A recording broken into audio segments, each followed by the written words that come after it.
Bismillahirrahmanirrahim. Assalamualaikum warahmatullahi wabarakatuh. Hari ini saya akan bagi kuliah yang ke-23, iaitu berkenaan dengan keanjalan kelok penawaran. Dua kuliah yang lepas saya menerangkan tentang kelok permintaan, keanjalan kelok permintaan.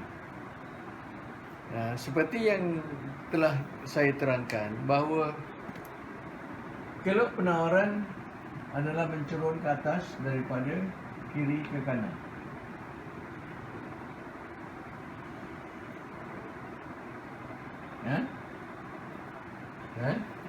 Hukum penawaran, apabila harga naik, kuantiti yang ditawarkan oleh firma atau pengusaha akan naik. Kenapa? Kerana firma atau usahawan tujuan dia masuk dalam aktiviti ekonomi adalah untuk menaikkan keuntungan. Daripada keuntungan, apabila keuntungan dia tinggi, maka tinggilah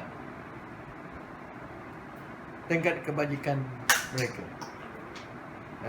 Saya nak ulang lagi sekali, bahawa motif pengguna adalah memaksimalkan kepuasan. Kenaikan dalam kepuasan akan meningkatkan tingkat kebajikan. Pengusaha pula atau usahawan ataupun firma, objektif dia ialah untuk memaksimalkan untung. Jadi kelok penawaran adalah mencurun ke atas daripada kiri ke kanan. Jadi kita nak lihat, kalau ada perubahan di dalam harga, kalau ada perubahan dalam harga ini, kita nak lihat berapakah respon dia, tindak balas yang dibuat oleh firma itu ke atas kuantiti keluaran dia. Itu namanya keanjalan. Kita nak tengok respon dia. Kalaulah harga naik 10%, berapakah peratusan kenaikan dalam barangan yang dikeluarkan oleh mereka? Itu. Jadi seperti dalam kelok keanjalan permintaan, dia punya formula dia pun sama juga, tapi peratus perubahan kuantiti yang ditawarkan.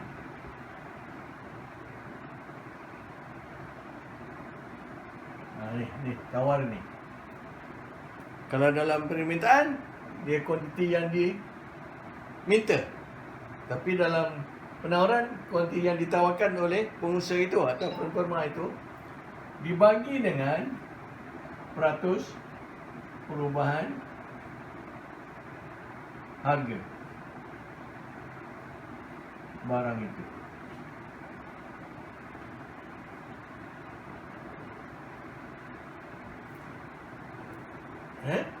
Jadi kita nak ukur, kalau harga berubah, berapa peratuskah perubahan dia, keanjalan dia, respon dia, tindak balas dia dalam pengeluaran barang tersebut. Jadi formula dia sama, tapi di sini disebut kuantiti yang ditawarkan. Peraturan perubahan harga sama. Okey. Saya tak nak masuk dalam calculation itu, nanti kamu jadi bingung. Calculation boleh tengok dalam buku kita, kamu boleh praktis. Jadi keanjalan penawaran ini juga boleh dikatakan ada yang tidak anjal sempurna.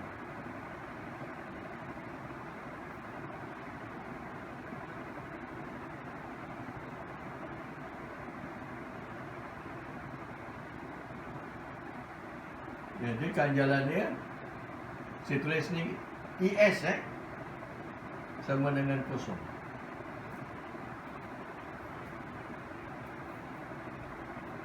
Saya lukis di sini, tengok.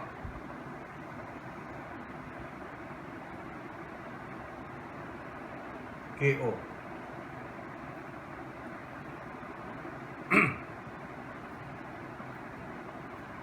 Perubahan harga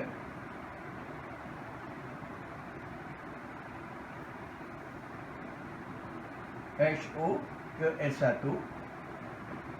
Ada perubahan dalam kontiner minta tak pada kilo S ni? Tak ada.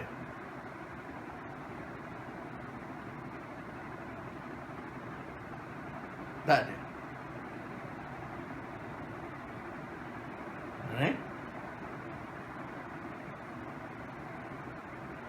Jadi contoh barangan yang keadaan begini macam mana? Apa dia? Ini biasanya barang yang dia punya bahan mentah dia mesti sama je. Dia tidak boleh dinaikkan apa-apa. Kita ambil contoh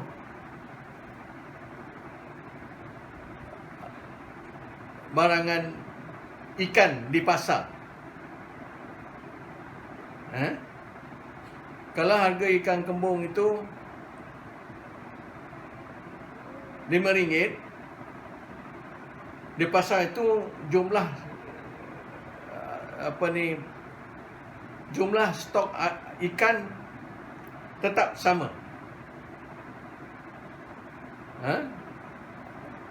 Jadi dia tak ada berubah pada masa tertentu tu.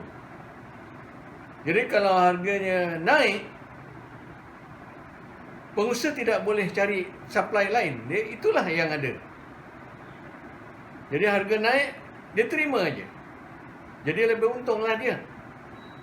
Kuantiti yang ditawarkan sama aja. Jadi keluknya tidak anjal sempurna.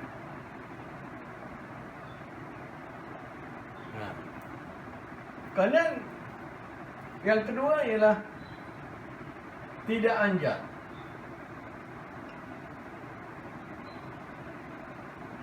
Tidak anjal ini maksudnya keanjalan dia, nilai dia kurang daripada 1. Bukan kosong, kurang daripada 1. Iaitu perubahan kuantiti, perubahan harga akan menyebabkan kuantiti yang ditawarkan naik tapi tidak banyak. Peratusnya kurang daripada peratus perubahan dalam harga. Tidak anjal. Ketiga, anjal.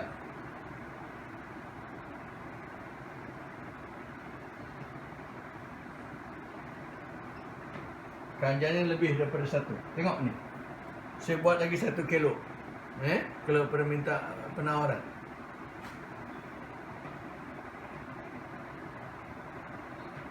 S1. Nampak itu?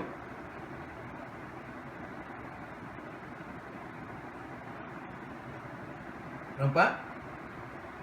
Kalau harga naik daripada HO ke S1, kuantiti yang ditawarkan naik sebanyak KO K2. Lebih besar daripada KO K1 bukan? Dia landai. Anjal.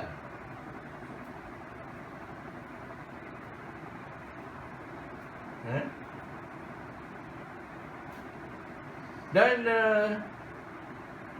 dalam penawaran ni kita jarang tengok keanjalan sempurna. Jadi kita tumpukan daripada 3 ni je lah. Tidak anjal sempurna, anjal, tidak anjal, ya, tidak anjal, dan nilai dia kurang daripada 1, dan anjal. Persoalan yang timbul sekarang ini ialah mengapa ada 3 bentuk kelok keanjalan ini?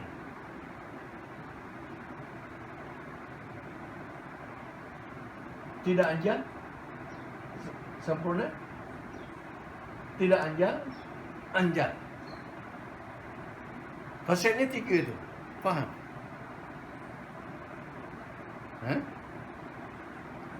Satu, faktor dia ialah masa. Masa yang dihadapi oleh pengeluar itu.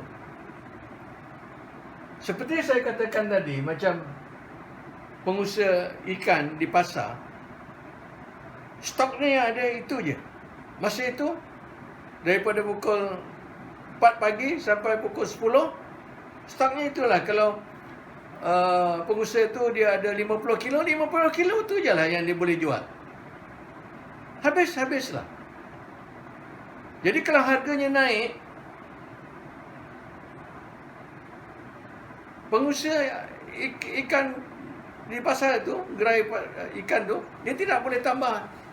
Pasal tidak ada masa untuk dia pergi cari tempat lain. Tidak ada. Itulah dia. Jadi penawarannya tidak berubah. Ini, kalau kita lihat di situ, faktor yang mempengaruhi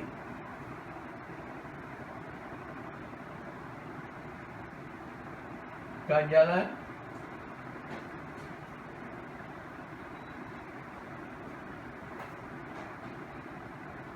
penawaran.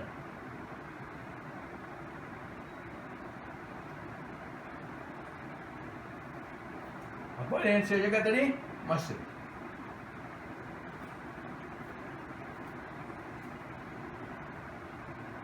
Kalau masa singkat sangat, inilah dia yang kita dapati. Kalau penawaran tidak berubah. Kalau masanya panjang sikit, macam penjual ikan di pasar tadi kan, kalau masanya panjang, mungkin daripada dia jual daripada pukul 9, pukul 4 pagi, pasar dia buka pukul 4 pagi sebenarnya.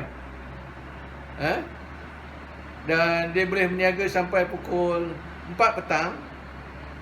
Jadi kalau ada kenaikan dalam permintaan, dia boleh cari, dia ada masa untuk beli, panggil supplier dia untuk hantar ikan tambahan ikan. Jadi berbanyak itu bergantung berapa pembekal yang lain untuk yang boleh supply untuk dia. Atau boleh dia boleh pergi beli ikan di tempat lain dan nak bawa balik. Ni kalau dalam masa yang agak mungkin 1 hari itu, yang kuantiti yang ditawarkan boleh naik tapi tidak banyak. Itu maksudnya dia tidak anjal. Dia boleh naik tapi tidak anjal. Kurang daripada 1. Respon dia slow lah katanya. Tapi kalau firma itu mempunyai masa yang panjang, kalau mungkin 1 minggu, jadi pembekal ikan itu dia boleh buat arrangement yang lebih lama lagi dengan pembekal dia atau nelayan dia. Jadi kalau dulu dia cakap 1 hari dia nak 50 kilo, sekarang dalam musim perayaan mungkin dia cakap aku nak 1 hari 150 kilo. Jadi berlaku kenaikan dalam harga ini akan menyebabkan firma itu mempunyai masa yang banyak untuk menambahkan stoknya. Jadi lebih panjang masanya, lebih anjal kalau penawaran dia. Faham tak? Senang kan? Logik tak? Logik kan? Itu masa. Kedua, faktor yang kedua, faktor ataupun input yang digunakan.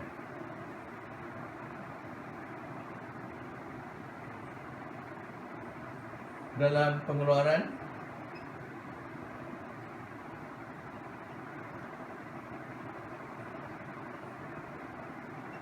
barang tersebut.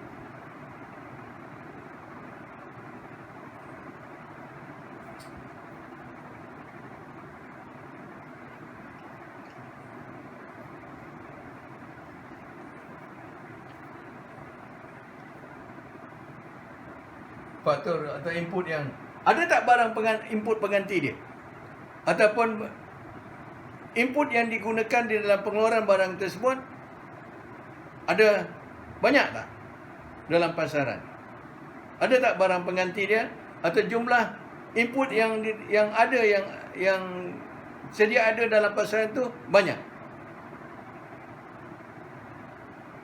Jadi kalau inputnya banyak, dia boleh tambah pengeluaran, maka kalau yang adalah sama ada kurang anjal atau anjal, lebih anjal. Lebih banyak input yang wujud dalam pasaran itu, lebih banyak dia boleh dapat, maka kalau penawarannya adalah akan lebih anjal. Ataupun ada tak barang input pengganti dia? Saya ambil contoh lah. Tayar kereta tu kan. Nampak tak tayar kereta? Tayar motosikal lah. Tayar kamu tu. Motosikal kamu tu. Dia buat daripada apa? Daripada getah kan? Betul? Betul? Getah asli. Tetapi dalam dunia moden, industri boleh keluarkan getah tiruan untuk menggantikan getah asli.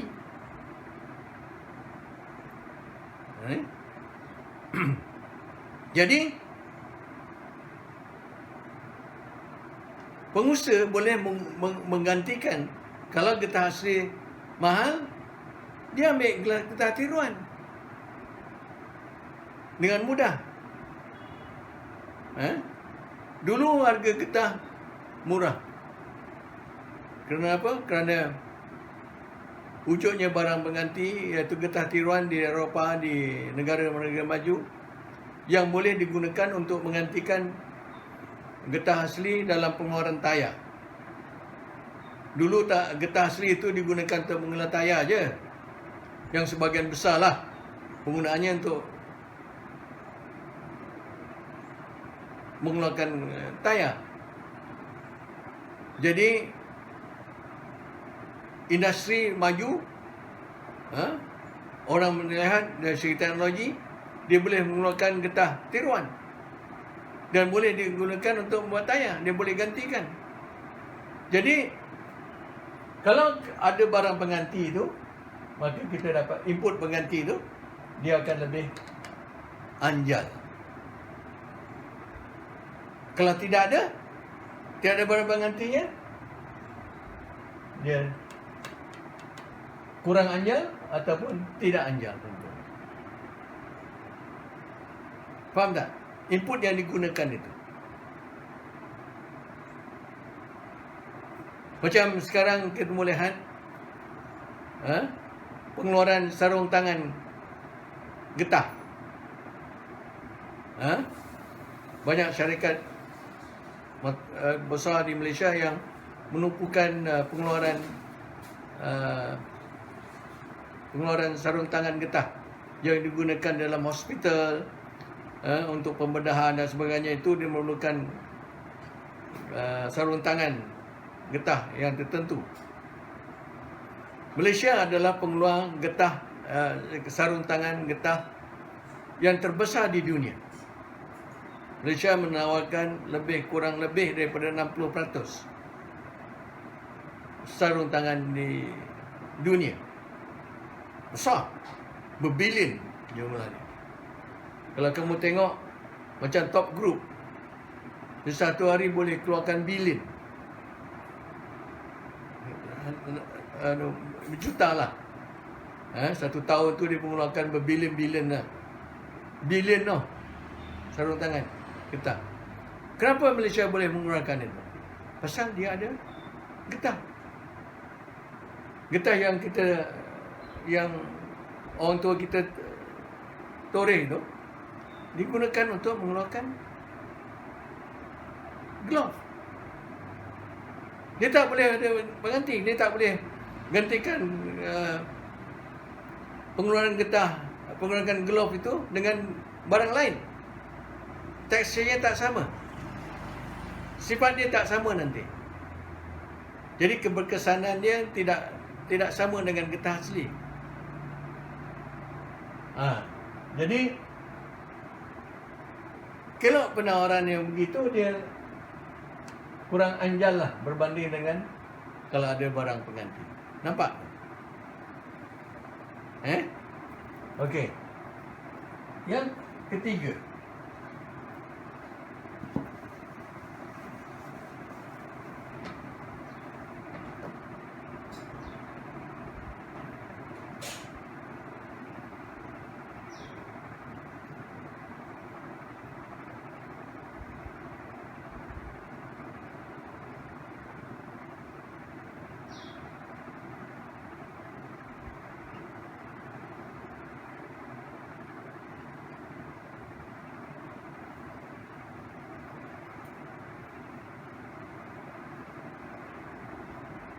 intensity penggunaan barang modal dalam pengeluaran barang tersebut, dalam pengeluaran satu barangan.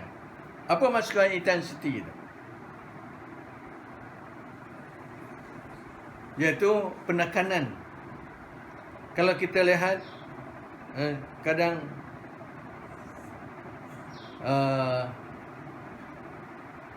ambil contoh yang rapat dengan kita, orang jual roti canai lah.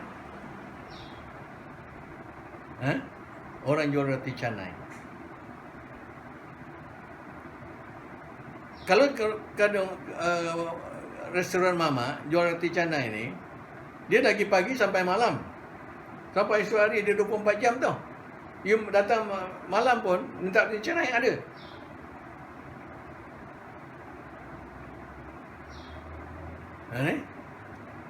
Jadi orang yang tembak roti canai itu, dia sebenarnya orang yang itu specialize. Dia ada kemahiran sendiri dalam menebar roti canai. Tak semua orang boleh menebar roti canai. Kalau saudara-saudari, kalau saya suruh kamu tebar roti canai, tak jadi. Kamu tak biasa, tak tahu pun. Sebab itu sekarang upah orang tebar roti canai itu mahal. Saya difahamkan di antara 2,000 lebih hingga 3,000 tau satu hari. Jadi, kalaulah restoran itu ada seorang aja penebar roti canai, dan biasanya dia kerja daripada pukul 6 pagi sampailah pukul 2 petang. Jadi, dia seronok lah. Steady je dia buat. Laju je dia buat. Tapi kalau kita suruh dia kerja sampai pukul 8 malam, dia boleh buat lagi tak? Dia boleh buat. Dia boleh buat lagi. Tapi kalau kita suruh, jadi masuk intensity itu, berapa yang kita gunakan buruh itu, buruh ini, dan juga dapur-dapur dia semua tu, itu adalah barang modal dia lah. Kalau dalam kilang yang besar, dia machinery yang digunakan itu. Jadi boleh dengan mudah boleh naik. Jadi kita dapati kalau dia dengan mudah dia boleh naik kan. Maka kelok penawaran adalah anjal. Tapi kalau dah si Mamat ini kita suruh dia kerja 24 jam, dia boleh tahan tak? Tak boleh tahan. Betul? Jadi kalau dia dah bekerja 20 jam satu hari, wah, ni orang ni memang dia tak tidur lah. Setebal roti canai je. So kita tambah lagi, dia tak mampu. Itu kita dah gunakan dah perah tenaga dia semaksimum boleh. Jadi dengan sendirinya kita tak boleh naikkan pengeluaran roti canai. Jadi kelok dia adalah kurang anjal. Macam kat kilang lah. Okey. Kalau kilang itu beroperasi 8 jam, kemudian didapati bahawa harga barang itu naik, barang keluaran dia naik, dia nak naikkan pengeluaran, dia tambah lagi shift yang kedua. Jadi mesin yang sama, tapi operasinya lebih panjang. Jadi masa itu dimasukkan intensiti penggunaan barang modal tu masih rendah. Dia ada kita boleh gunakan untuk pengeluaran barang tersebut dengan lebih banyak. Maka kalau penawarannya adalah anjal. Tapi kalau dia dah kilang itu dah beroperasi 24 jam, 3 shift kerja. Banyak kilang elektronik 3 shift kerja kan. 24 jam dia jalan. Jadi kalau ada berlaku penambahan dalam permintaan atau perubahan dalam harga, kuantiti yang ditawarkan tidak boleh naik lagi. Pasal dia cakap, okey, aku punya kilang dah maximum capacity. Capacity yang maksimum. Tak boleh naik lagi. Jadi dia kurang anjal. Faham tak? Mudah kan? Jadi inilah yang kita lihat berlakunya perubahan ataupun dia jenis kelok penawaran yang tidak anjal sempurna, yang kurang anjal dan yang anjal. Disebabkan masa. Yang kedua, penggunaan input yang digunakan, ada barang pengganti tak? Yang ketiga ialah intensiti penggunaan barang modal dalam pengeluaran barang tersebut. Faham ni? Faham kan? Jadi saya dah terangkan keanjalan permintaan. Kalau permintaan tu keanjalan permintaan harga, keanjalan silang dan keanjalan pendapatan. Dan kemudian dari segi kelok penawaran, keanjalannya tidak anjal sempurna, tidak anjal. Faham tak? Jadi habis tajuk tersebut. Kan? Terima kasih.